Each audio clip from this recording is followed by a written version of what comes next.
O senador petista Rogério Carvalho irritou-se e iniciou um episódio marcado por gritos, descontrole psíquico e insultos na CPI da pandemia, também conhecida como CPI do Circo, CPI da Cortina de Fumaça e Tribunal de Renan Calheiros, após Mayra Pinheiro, secretária do governo Bolsonaro, e o senador Eduardo Girão comentarem a abordagem por ele realizada durante o depoimento. A médica rebateu exigindo respeito do parlamentar. Mayra declarou: "Eu peço respeito, eu vim aqui na qualidade de técnica e o senhor está me chamando de mentirosa. Me respeite, senador." O senador Girão, por sua vez, ressaltou. A outra, ele disse que não queria ouvir a resposta dela. Para deixar bem claro, a outra o senhor fez e disse que não queria a resposta. O senador petista, por sua vez, tentou impingir mais medidas de autoritarismo contra a médica, declarando: "Ela é uma testemunha, ela não pode me rebater."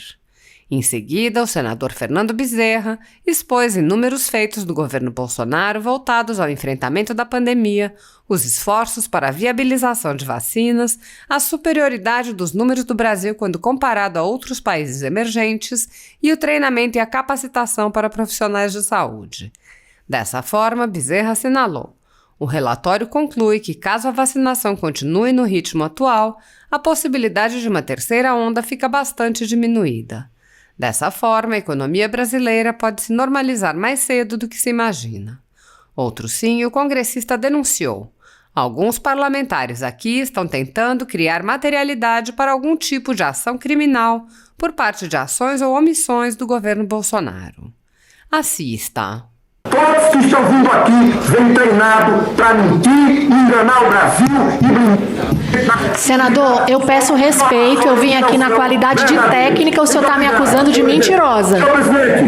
Me respeite, senador, me respeite. Não, a senhora aqui é somente uma... Não, senhor presidente. Ela não lhe chamou, ele não chamou a senhora de mentirosa. Todos que estão vindo aqui vêm treinados para mentir, enganar o Brasil. Ela não lhe chamou, ele não chamou a senhora de mentirosa. Todos que estão vindo aqui vêm treinados para mentir, enganar o Brasil e...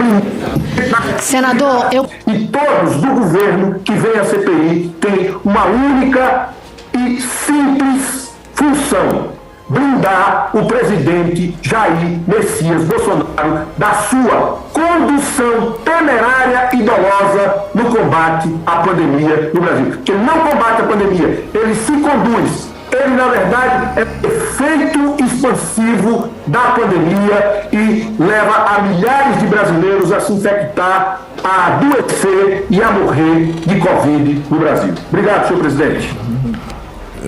Obrigado, senador Rogério Carvalho. Por 5 minutos para fazer as suas perguntas, mais vezes 3, 15 minutos, senador Fernando Bezerra. Senador, eu entendi que o senador Rogério me fez perguntas, mas não me foi dada a oportunidade. Não fez. Presidente, Fez um discurso. Eu fiz 4 perguntas e a senhora respondeu as 4 perguntas. Você fala nas minhas perguntas. Ele só fez as 4 perguntas assim, Eu fiz 4 perguntas, presidente, e as 4 perguntas ela respondeu. Eu fiz aqui, eu vou voltar a presidente. E outra ele disse que não queria ouvir a resposta dela. Não, ela Deixando respondeu. bem claro, Por favor, me respeite. Eu te respeitei e você me respeite. Por favor, me respeite. O senhor deixou muito claro. Muito claro que eu fiz 4 perguntas e disse que queria a resposta sim ou não. Mas uma outra o senhor fez e disse que não queria ouvir a resposta. Eu perguntei não, eu quero que o senhor me respeite. Vamos ouvir o senador, por favor. Ele fez 4 perguntas, ela respondeu as 4 As 4 perguntas que eu fiz que ela respondeu. A senhora defende social? Ela disse sim. A senhora defende o uso de máscara? Ela disse sim. A senhora defende a imunização, a vacinação em massa? Ela disse sim. A senhora defende a imunização natural de rebanho? Ela disse não. Então eu fiz 4 perguntas e depois, no meu direito de parlamentar, fiz aquilo que se manda. E não é o senhor, nem nenhum parlamentar, nem ninguém que vai dizer como eu devo me portar aqui. Sabe por quê? Porque eu tenho a minha opinião e a minha opinião é clara. Todos que estão vindo aqui vêm treinados para mentir, enganar o Brasil e Senador, eu peço respeito, eu vim aqui na qualidade de técnica, o senhor está me acusando de mentirosa. Me respeite, senador, me respeite. Não, a senhora aqui é somente uma... Não, senhor presidente. Ela não lhe chamou, ele não chamou a senhora de mentirosa. Senhor presidente. Senhor presidente, deixa eu fazer a minha pergunta. Uma testemunha. Ela não... Já tinha terminado, o senador Girão se meteu. Senhor presidente, senhores senadores. Obrigado, senador. Obrigado, senador. Senhor relator, senador Renan Calheiros, doutora Mayra Pinheiro. Inicialmente, senhor presidente, eu gostaria de trazer ao conhecimento dessa comissão parlamentar de inquérito o relatório publicado agora, em maio, pela UBS, uma empresa global que presta serviços financeiros a pessoas físicas, empresas e instituições, com escritórios em mais de 50 países. Em síntese, o relatório conclui que o Brasil vem se saindo bem em seu programa de vacinação, tendo vacinado um percentual da população acima da média dos demais países em desenvolvimento, tanto em termos absolutos quanto em termos relativos. De fato, o Brasil já vacinou cerca de 20% da sua população, ao passo que nos demais países emergentes esse percentual é de apenas 13%. Além disso, o fato de o Brasil possuir uma pirâmide etária relativamente jovem permitirá que o país retorne à normalidade antes do esperado. Esse mesmo relatório da UBS aponta que, caso o programa de vacinação seja implementado de acordo com o atual planejamento do governo, será possível retomar a atividade econômica plena já em outubro desse ano. O relatório conclui que, caso a vacinação continue no ritmo atual, a possibilidade de uma terceira onda de Covid no Brasil fica bastante diminuída. Em outras palavras, o relatório sinaliza que a economia brasileira pode começar a se normalizar mais cedo do que se imagina. Segundo o estudo, ao vacinar a população com mais de 30 anos, que representa apenas 56% dos brasileiros, podemos reduzir a pressão sobre o sistema de saúde, permitindo a remoção das restrições de distanciamento social e permitindo que a economia volte ao normal. Esse relatório da UBS, que faço chegar ao conhecimento dos membros dessa comissão, é mais um elemento que se soma às recentes atualizações das projeções de crescimento do PIB feitas por grandes bancos, como o BTG, o Barclays, o Credit Suisse, o Goldman Sachs e o Morgan, que já indicam um crescimento de nosso produto interno bruto superior a 4%. Associada à política de vacinação em massa do governo federal, a gradual retomada das atividades vai, aos poucos, pavimentando o caminho para a consolidação do crescimento da economia brasileira, ampliando os instrumentos que dispomos para o enfrentamento dessa grave crise sanitária em todas as suas faces. Ainda gostaria de registrar sobre o processo de vacinação a fala do diretor-geral da Organização Mundial de Saúde, Tedros Adhanom, durante a abertura da 74ª Assembleia Global de Saúde, quando classificou a distribuição global de vacinas contra o coronavírus como um escândalo de desigualdade que está perpetuando a pandemia. Segundo o diretor-geral da OMS, 75% dos imunizantes aplicados até o momento foram administrados em apenas 10 países, sendo que alguns deles iniciaram a vacinação de crianças e grupos de baixo risco, ao passo que a maioria das pessoas vulneráveis de outras regiões do globo sequer receberam a primeira dose. O apelo da OMS é que haja um grande esforço mundial para vacinar pelo menos 10% da população até setembro e, numa perspectiva otimista, atingir a meta de pelo menos 30% da população mundial até o final do ano.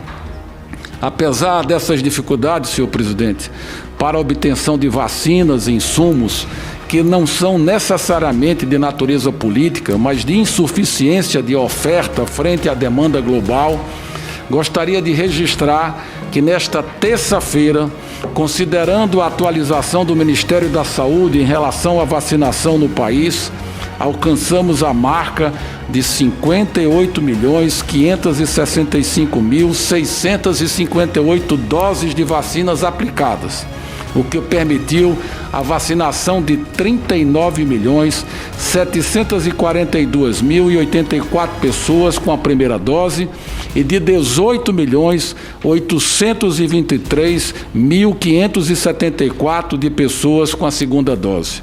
O governo federal, por meio do Ministério da Saúde, já distribuiu aos estados brasileiros 9.777.747 doses de vacina. É muito provável... 90 milhões. Eu acho que Vossa Excelência 9 milhões não é muito não, mais. 90 milhões. Muito é muito provável que ainda no mês de maio, até a próxima segunda-feira, a gente possa ultrapassar a marca de 100 milhões de doses de vacinas distribuídas aos estados e municípios brasileiros. Ainda sobre a vacinação, para o mês de junho, considerando a projeção de entrega de vacinas contratadas, devemos ter mais de 52 milhões de novas doses disponíveis para dar maior celeridade ao programa de imunização, o que representará, até o final desse primeiro semestre, um total de mais de 155 milhões de doses, que permitirá ao Brasil imunizar com esquema vacinal completo praticamente todo o grupo prioritário. Para o terceiro trimestre, julho, agosto e setembro, são mais 166 milhões de doses previstas, o que nos permitirá, conforme sinaliza o relatório da UBS que mencionei há pouco, imunizar os brasileiros acima dos 30 anos, garantindo o retorno gradual e seguro da população economicamente ativa até o final de setembro. Por fim, com a previsão de mais 310 milhões de doses no último trimestre, outubro, novembro e dezembro deste ano, tenho certeza que estaremos muito bem amparados para conter a transmissão do coronavírus no país. Sobre a oitiva da presente reunião, é importante salientar que a secretária de Gestão do Trabalho e da Educação na Saúde, sob titularidade da doutora Mayra Pinheiro, desde o início de janeiro de 2019, tem por finalidade elaborar e propor políticas de formação e desenvolvimento profissional para a área de saúde, planejar, coordenar e apoiar as atividades relacionadas ao trabalho e à educação na área de saúde, promover a integração dos setores de saúde e de educação, a fim de fortalecer as instituições formadoras de profissionais atuantes na área, dentre outras atribuições. No âmbito de suas competências, a Secretaria de Gestão do Trabalho e da Educação na Saúde foi lançado o programa O Brasil Conta Comigo, uma ação estratégica instituída com o objetivo de mitigar os efeitos da Covid-19 no SUS por meio do fortalecimento do quadro de profissionais de saúde no enfrentamento. Por meio do Brasil Conta Comigo, residentes que instituiu o pagamento de bonificação para os residentes dos programas de residência médica e residência em área profissional da saúde, pelo prazo de 6 meses, foram quase, senhor presidente, 80 mil residentes contemplados, ampliando a cobertura na assistência aos usuários do SUS em todos os níveis de atenção. Já o Brasil Conta Comigo Acadêmicos promoveu o apoio excepcional e temporário aos alunos do 5º e do 6º anos do curso de Medicina e do último ano dos cursos de Enfermagem, Fisioterapia e Farmácia, que atuaram sob supervisão do SUS. Em todo o país, quase 6 mil estudantes recrutados se apresentaram para atuar. Por fim, o Brasil Conta Comigo Profissionais de Saúde, que cadastrou mais de 1 milhão de profissionais de saúde do Brasil, visando a capacitação, conforme os protocolos de manejo clínico do Ministério da Saúde para o enfrentamento da Covid-19, a fim de auxiliar os gestores das 3 esferas de governo. No curso de capacitação, que aborda as recomendações sobre manejo clínico e processos de trabalho aos profissionais dedicados à condução de pacientes com coronavírus, senhor presidente, foram mais de 345 mil profissionais de saúde que concluíram a capacitação e foram devidamente certificados. Eu fiz questão de fazer essa leitura da atuação da doutora Mayra Pinheiro, à frente dessa importante Secretaria do Ministério da Saúde, para poder trazer luzes aqui ao esforço que o Governo Federal e o Ministério da Saúde empreenderam no sentido de capacitar profissionais para que a gente pudesse ter uma melhor performance no enfrentamento da pandemia quando os pacientes estão hospitalizados, estão enfrentando ali a vida ou a morte nos leitos de UTIs que foram contratados pelo governo federal para socorrer os estados brasileiros. Foram mais de 18 mil leitos de UTI em 2020 e agora em 2021, 22 mil leitos de UTI para poder ajudar aos brasileiros a ultrapassar essa terrível pandemia. Eu quero e faço questão absoluta, doutora Mayra, de dizer que a sua participação nessa tarde, manhã tarde, hoje aqui na Comissão Parlamentar de Inquérito, ela foi muito importante.